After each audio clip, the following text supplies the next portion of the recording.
Hello, नमस्कार, स्वागत है आपका हमारे यूट्यूब चैनल पर।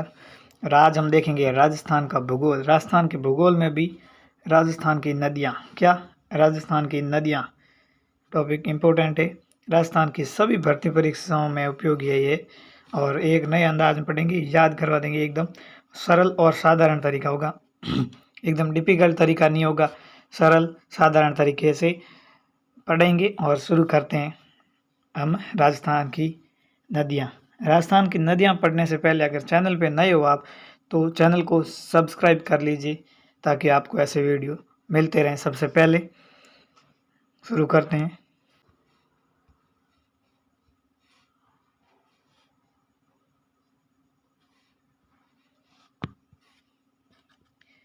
ये हैं राजस्थान की नदियाँ। राजस्थान की नदियों को 3 भागों में बाँटा गया है। राजस्थान की नदियों को कितने भागों में हम बाँटते हैं राजस्थान की नदियों को 3 भागों में बाँटा है। जो पहला है वो है आंतरिक प्रवाह क्षेत्र की नदियाँ। एक है अरब सागरीय, ये अरब है, अब नहीं अरब। क्या इसमें अरब सागरीय नदियाँ हैं ये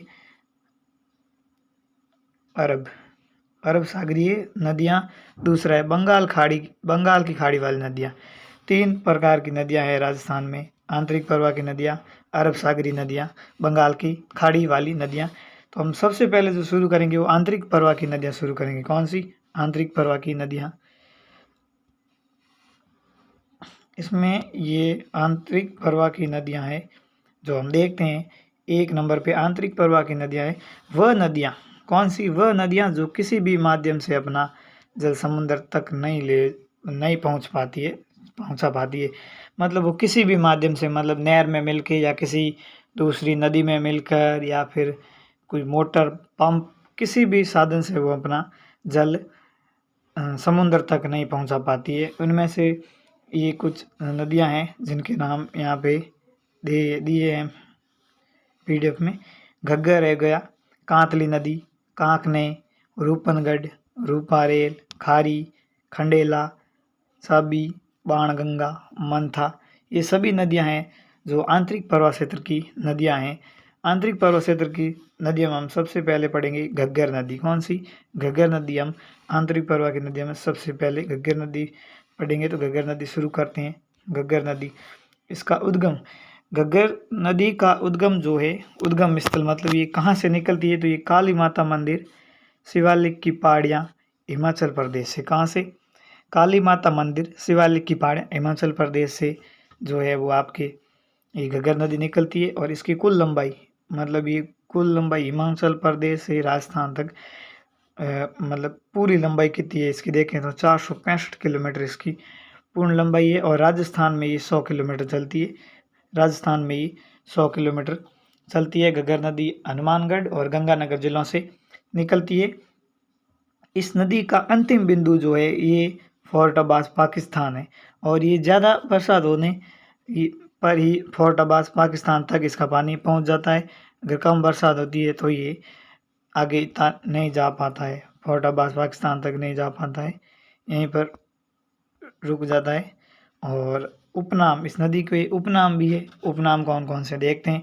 नदी के उपनाम नट नदी भी बोलते हैं, सही, सोलर नदी, मृत नदी भी बोलते हैं, द्वेषवती नदी, प्राचीन सरस्वती नदी, नाम बोलते हैं, राजस्थान का शोक भी बोलते हैं। तो ये सब इसके उपनाम है। और आगे जानकारी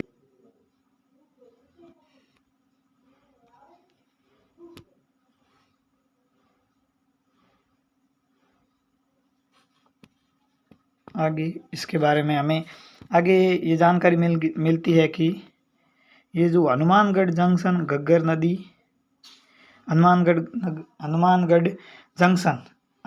जंक्शन जो है वो घग्गर नदी के पेठे से नीचे बसा हुआ है। मतलब उसके पेठे से भी जो हनुमानगढ़ शहर है, जंक्शन है, वो पेठे से नीचे बसा हुआ है। तो घग्गर से सबसे पहले बाढ़ यहाँ आती है। घग्गर नदी जब भी यहाँ आती है तो सबसे पहले बाढ़ यहाँ आ जाती है, क्योंकि ये पेठे से भी नीचे बसा हुआ है, बहुत नीचे है, गड्ढे में है। तो ये ऊपर से चलती है तो संभावित कि आए ना ही है, पानी तो आएगा। हनुमानगढ़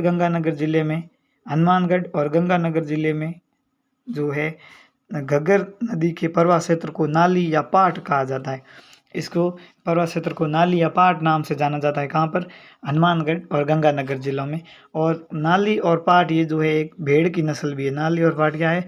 भेड़ की नस्ल भी है नाली और पाट। और हनुमानगढ़ गंगानगर जिले में इसे नाली या पाट घग्गर नदी के पर्वत क्षेत्र को बोला जाता है। अगली नदी हमारे पास है कांतली नदी। कौन सी नदी? कांतली नदी है हमारे पास। कांतली नदी में देखते हैं कांतली नदी उद्गम। कांतली नदी का उद्गम खंडेला की पहाड़ी शिखर से होता है। कहाँ से उद्गम इसका? खंडेला की पहाड़ी शिखर से होता है। पर्वत क्षेत्र शिखर और झुंझुनू। उद्गम जो है खंडेला की पहाड़ी शिखर से होता है राजस्थान से, और उद्गम मतलब ये कहाँ कहाँ चलती है? तो शिखर और झुंझुनू 2 जिलों में ये चलती है। पर्वत क्षेत्र को तोरावटी कहते हैं। क्या? इसके पर्वत क्षेत्र मतलब ये जहाँ से चलती है उस क्षेत्र को तोरावटी कहते हैं। इसकी कुल लंबाई 100 किलोमीटर है। इस नदी की कुल लंबाई 100 किलोमीटर है पूरी। राजस्थान में अंत पर्वत क्षेत्र की सबसे लंबी नदी है। अंत पर्वत क्षेत्र की ये सबसे लंबी नदी है और ये मौसमी नदी है। मतलब ये बरसात के सीज़न में चलती है जब इसका मौसम आता है तब चलती है। और जो ये हम पढ़ रहे हैं नदियाँ वगैरह, ये राजस्थान के सभी एग्ज़ाम में इम्पोर्टेंट है, काम आती है। तो चैनल को अभी तक आपने सब्सक्राइब नहीं किया तो चैनल को सब्सक्राइब कर देना। आगे इस नदी की और जानकारी लेते हैं। ये मौसमी नदी है और मौसमी नदी है। और ये जो नदी है इस नदी के किनारे, मौसमी नदी वो देख लिया हमने, इस नदी के किनारे सुनारी सभ्यता और गणेश्वर सभ्यता है, 2 सभ्यताएं बसी हुई है। तो सुनारी सभ्यता जो है वो सभ्यता है कहाँ पर? झुंझुनू में। गणेश्वर सभ्यता जो है शिखर में है। ये नोट लगा के दिया है। शेखावटी क्षेत्र की मुख्य नदी है। शेखावटी क्षेत्र में ये एक मुख्य नदी है शेखावटी क्षेत्र की। शिखर झुंझुनू वो शेखावटी इलाका है, वहाँ की ये क्षेत्र की मुख्य नदी है कांकने नदी। कौन सी? कांकने नदी अगली नदी है। कांकने नदी उद्गम कोटरी गांव जैसलमेर। इसका उद्गम जो है जैसलमेर के कोटरी गांव से होता है। कांकने नदी जो है कोटरी गांव जैसलमेर से निकलती है। अंत प्रवाह क्षेत्र की सबसे छोटी नदी है। ये अंत प्रवाह क्षेत्र की सबसे छोटी नदी है और ये जो है आपके जैसलमेर बुझ झील का निर्माण करती है। जैसलमेर में बुझ झील का निर्माण करती है जिसमें मीठा पानी है। सर्वाधिक मार्ग बदलती है। ये अपना मार्ग कभी भी बदल सकती है और ये मार्ग सर्वाधिक बदलती है, मतलब सबसे ज़्यादा मार्ग बदलने वाली नदी है। इसका अन्य नाम है मसूरडी नदी या कांकनी नदी।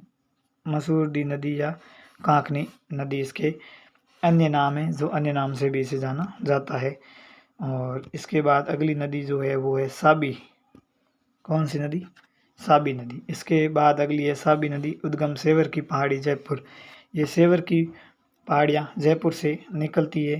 पर्वत क्षेत्र इसका है जयपुर, कोटपुतली, बैरोड, खेरतल, तिजारा, और खेरतल तिजारा से बाहर निकलती हुई हरियाणा में प्रवेश करती है और हरियाणा में चली जाती है। और इसके जो साबी नदी के किनारे पर जो सभ्यता है जोधपुरा सभ्यता, वहाँ पर हाथी दांत के अवशेष मिले थे। जोधपुरा सभ्यता में हाथी दांत के अवशेष मिले थे और ये लुप्त पाटोदी के शहर हरियाणा में ये लुप्त होती है। पाटोदी हरियाणा में ये जो नदी साबी नदी है जो लुप्त होती है। आज का सेशन हमारा यहीं तक रहेगा। अगर आपने चैनल को सब्सक्राइब नहीं किया तो प्लीज़ चैनल को सब्सक्राइब कर दीजिए, वीडियो को लाइक कर दीजिएगा और अगर वीडियो पसंद कैसा लगा आपको तो कमेंट करके ज़रूर बताएं।